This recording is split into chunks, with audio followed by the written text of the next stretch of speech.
Good day, ladies and gentlemen, and welcome back. Today, we are almost a year down the line from when I first got into the Waka GOAT, thanks to Radical Rider, and I wanted to give a proper, in-depth review of this boat, the Waka GOAT. What do I think of it? Has it held up over the course of the year since I did my initial review of the boat? And will I be keeping it? So, before we kick off, a little bit of context about me that might help other people who are considering getting hold of this boat for themselves. Firstly, I am 5'8". I have quite a bit of torso, proportionally, and I am 65 kilos dripping wet. So, smack bang in the middle of the Waka GOAT's 45 to 90 kilo weight range, basically. In theory, this is the boat for me in terms of weight, length, etc. My immediate point of comparison or reference, my previous creek boat, if you want to call it that, was an original Ripper, the Ripper 1. So slightly longer, slightly narrower, slightly lower volume, half slice. And for me, river time is all about being stylish, being playful, being nimble on the water. I like to push myself in terms of trying steep things and getting on high volume river days, but the majority of my time is spent slicing, playing the river and doing slalom-esque moves. So I like a boat that is capable of doing all of those things, as well as being able to go out on bigger volume days or on steep things and handle itself capably. Incidentally, what you're seeing here, this footage, is from a recent trio of laps on the Upper Dart with some excellent folks, which again, about a year on from when I first was given the Waka GOAT by Radical Rider, and I'm very grateful for that, continue to be very grateful for that as a replacement for my Ripper 1. So this was just a lovely day out on the water. If you're here for the first time and you're enjoying this content, then please do consider subscribing and drop a like down below. It makes a huge difference to me. Thank you so much. Alright, let's get into the pros and the cons of the Waka GOAT. So first up, the pros. What is good about this boat? The first thing, and the thing that I hope that a lot of this footage shows, is that it's got really sharp edges that taper to a hard chine in the tail. And what that means is that it is incredibly easy to control this boat, to smack an edge on and spin it around in an eddy, or in the toe back of a hole, as long as you don't try and dip turn too hard like I did there. It is a very, very capable boat in terms of making those small adjustments and little moves, and that a lot of that comes down to the edges, in combination with the second to none Waka outfitting. The huge moulded in thigh grips that the Waka boats have is unparalleled, I think, in terms of granting control, twitch edge control, when you're using these boats. It does mean, I think, that you have to be on it when you're paddling these boats. You can't really be lazy, because if you're being lazy, then your legs maybe are doing what they do, but that has an impact on the boat because they are so locked into those moulded in thigh braces. So I suppose that is a definite positive in terms of control, but it's just a note of caution, perhaps. You need to be conscious and driving the boat, using your legs when you're in it, because otherwise you will go at the whim of your lazy legs. This is me as much preaching to myself as anyone else. I assure you, my legs get lazy too. Another great point about the Waka GOAT is the high sidewalls and the width of the boat, especially the width kind of immediately behind the paddler. I find that this gives so much stability in boily, big volume whitewater. It means that it rides really, really well and stably, and you don't have to worry about getting tripped up on boily eddy lines or in the midst of a rapid. If you want some proof of that, then you can go and check out my third step upper dart video from back in November, which I think hopefully showcases that fairly well. What else is good about the Waka GOAT? Well, as with so many modern creek or half slice boats, it's got a ton of bow rocker, and that just contributes to it having a really dry feel. You do take splashes across the deck, but it's not hard to keep the bow dry, which is a lovely thing. It's definitely a plus, especially when the water is full of hail and cold. While we're talking about rocker, another feature of lots of modern boats, and the GOAT as well, is that it has this slight kick rocker, this kind of downward taper in the very last section of the tail, which is a brilliant thing for carrying speed out of drops. It kind of releases off the end of a drop and carries its speed. And that also works when you are surfing a wave and you want to carve and change directions. I find that it helps with that kind of release, snapping through the carve. Another great point is the well thought out storage space in the Waka GOAT. I think this is probably fairly common for most Waka boats, but they have that lovely moulded storage area between your legs, which is big enough for a water bottle and a throw line. Great idea. And you've also got a huge amount of volume, which means that it's easy to get stuff in and out of the back of the boat. And they've made that even easier by having releasable clips on the bottom edge of the seat, so you can easily flip the seat up and put stuff in there, which is simple, good design. The final major point of great advantage in the Waka GOAT, I think, is the volume distribution, which makes it very, very creek capable.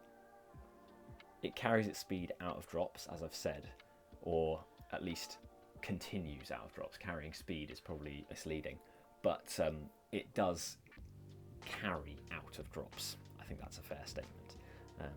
Not necessarily fast, but it will come out of the drop. And it does not like to go vertical. If you come off a drop with not too much speed, or you hit a hole that's perhaps a little bit bigger than you thought, or you haven't punched it as hard as you wanted to, then the volume distribution, having a fairly large chunk of volume almost immediately behind the paddler, means this boat does not like to go vertical. It's going to kind of rise up to a 45 degree or thereabouts, and then kind of propel forward rather than getting stuck on the tail or back looping. I'm not saying it's impossible to back loop. You find a big enough hole, I'm sure it'll happen. But in general, it seems to dislike being fully vertical, and it will seek to kind of boost forwards using that volume immediately behind the paddler, rather than losing speed completely and going over vertical, which is a great feature if you're running bigger drops or bigger volume stuff where there are going to be large holes that you want to be able to come through cleanly. So those are all of the pros that I can think of. As you can see, it also surfs really, really nicely. That's another lovely pro to this boat, which I've probably touched on, saying that it has, you know, lovely sharp edges and that kind of release on the tail and all those things. It does surf very, very nicely, and I'm amazed by the fact that you can just about, as you saw there, kind of roundhouse this boat on a not particularly large wave, and back surf in it quite nicely too for short periods of time. It does seem to like to purl a little bit. Anyway, as I said, those are the pros. Let's get into the cons. I think the first and most major con for me of the Waka GOAT is that contrary to the blurb, unless you are at the upper end of the weight range, somewhere near the 90 kilo end, or you are far, far more skilled than I am, a very, very skilled paddler, then you will not be able to tailie this boat very much. It's not playful. I'm not denying at all that the stern does dip for snappy turns, but having so much volume and width immediately behind the paddler makes it very hard to get vertical.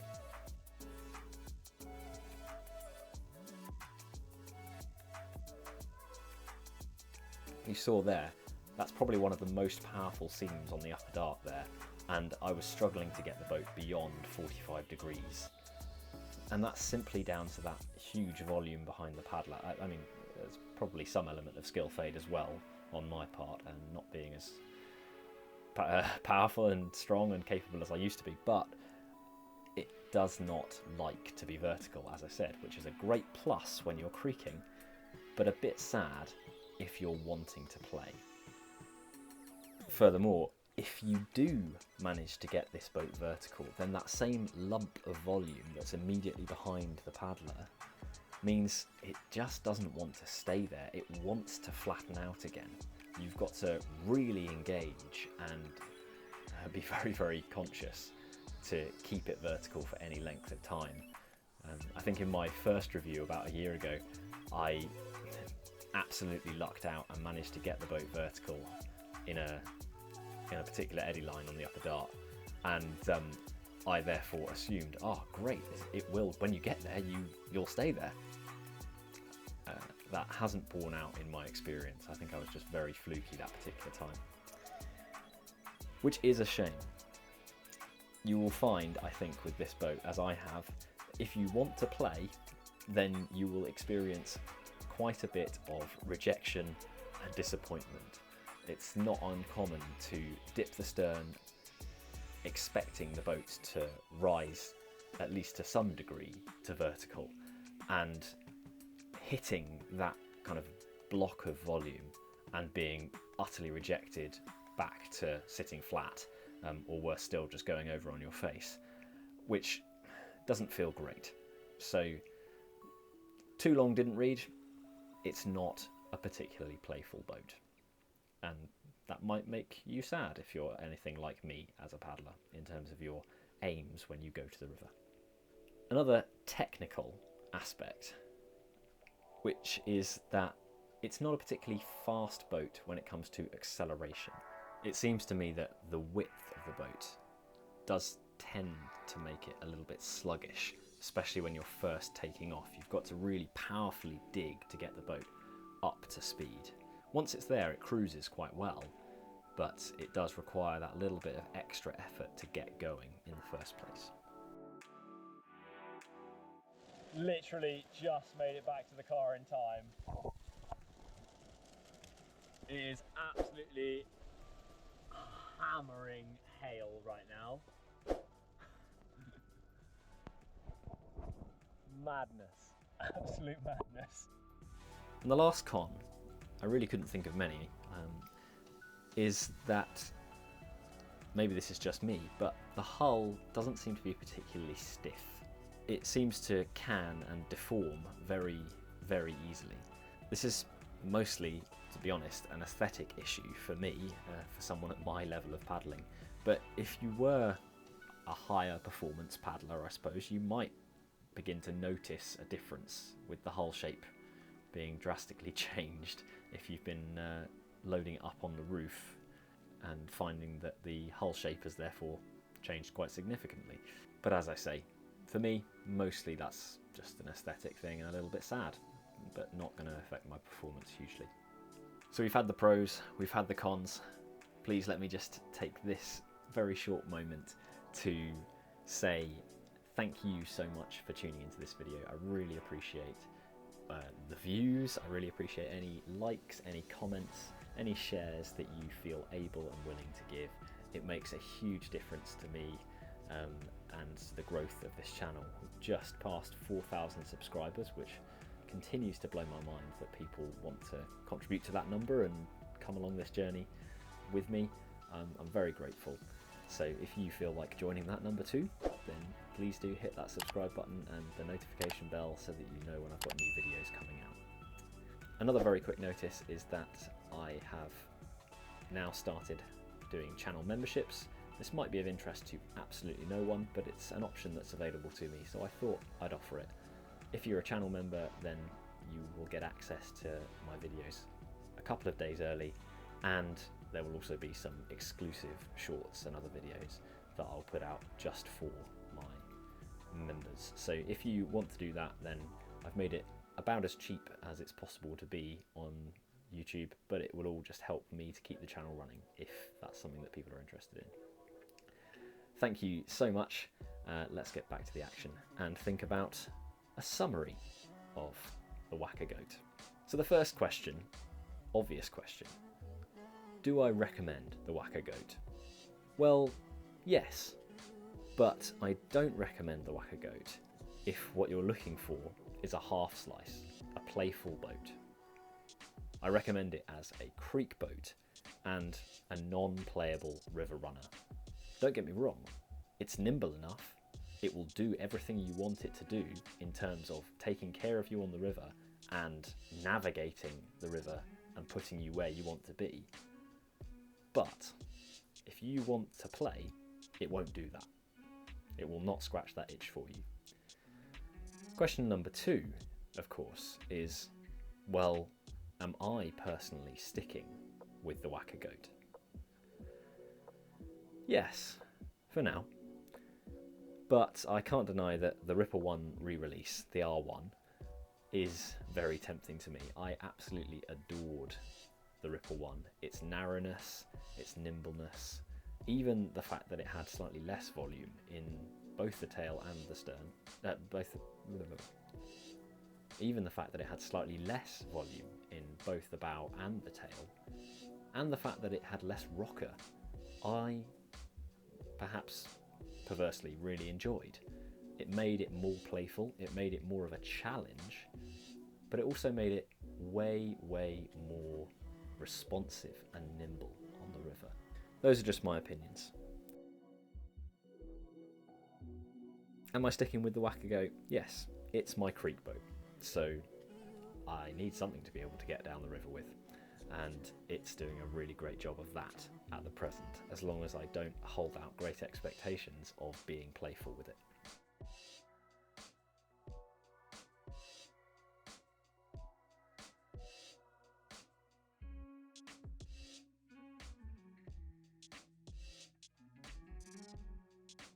Oh, that was a painful moment. Sorry, just interrupting myself. Came in, thought I was going to do that lovely move into the hole, spin around, back out the other side, and I landed perfectly on this little nub of rock in the hole and got rejected. Ah, sad times. Never mind. Anyway, I'm very intrigued by the 3/4 slice movement that has been begun by the Indra and the Reactor. That style of boat that seems arguably to be both more capable as a creeker and more playful in many ways, with very sharp edges, very high rocker that means it spins very easily. Lots of factors that make them very playful. I've even seen people using reactors and being able to dip the stern far more effectively than I can in the GOAT. Now don't mishear me, they certainly weren't getting vertical in the 3/4 slices, but they were certainly doing smooth stern dips in eddies, which for me is a big factor, being able to nimbly turn in an eddy like that. So perhaps a 3/4 slice is in the cards in future. We shall see. Perhaps if you've tried either the Indra or the Reactor, then you could let me know in the comments. Which did you prefer, and which did you think perhaps someone like me would prefer? Let me know in the comments and I'll look forward to reading some of those. Another brief interruption here. This is another of my favourite moves on the upper dart. This beautiful curling wave on top of the drop.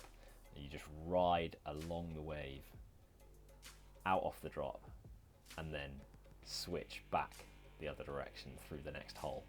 So satisfying. So there we go. That is my 1 year review of the Waka GOAT.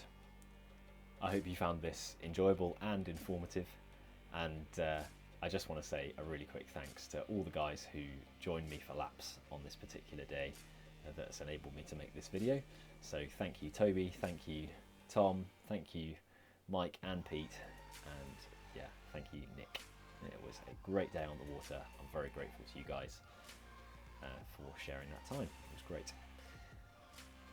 I'm going to be quiet now and allow you to enjoy the last couple of minutes of upper dart action, me chasing Mr. Rainey and trying to copy all of the amazing moves that he's discovered or been taught over the many years that he's been on that river.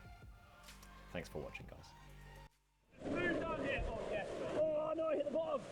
Ah!